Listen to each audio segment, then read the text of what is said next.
salaamaaleykum patriote maa ngi leen di ziar bu baax a baax ñaari moo rek laa bëgg a wax yu gaaw ci Cheikh Seck député Macky Sall comme Macky Sall dafa ñàkk fayda ni ñëpp taxaw di wax comme xale député mi bu ko neexee taxaw kanam assemblée kanamu ñëpp amul lu muy wax naan ñu Bassirou Diomaye Faye salafis la yow nit ñi di bëgg a dee Sénégal dund gi cher lépp cher taxawoo wax ci problème yi naan ñu Bassirou Diomaye salafis la ñii la Macky Sall yoran Cheikh Omar ministre Cheikh Omar ñebe sàcc nga xam ne moom dafa sàcc ba ñu siwal ko àdduna bi yëpp koo ngay taxaw war a wax problème mu askan wi amul lu muy wax sénégalais naan leen Bassirou Diomaye Faye non man Macky Sall la billaay man la j'ai pitié du Sénégal mais maa ngi sant bu baax patriote yi fi ngeen ko jàpp foofu la yéen ñëpp xoolal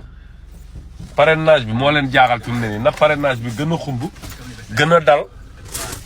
gën a am doole fi mu ne nii looloo leen perturbé ñu commencé léegi nag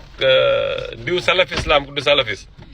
bàyyi naa ko murid yi Bassirou Diomaye Faye murid sadex la bu nekkee murid yi daa am ay salafis ya fa nekk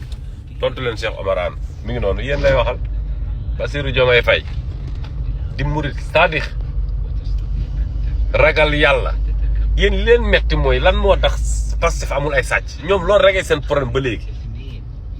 murid yi laa lay bàyyil ñu tontu la foofu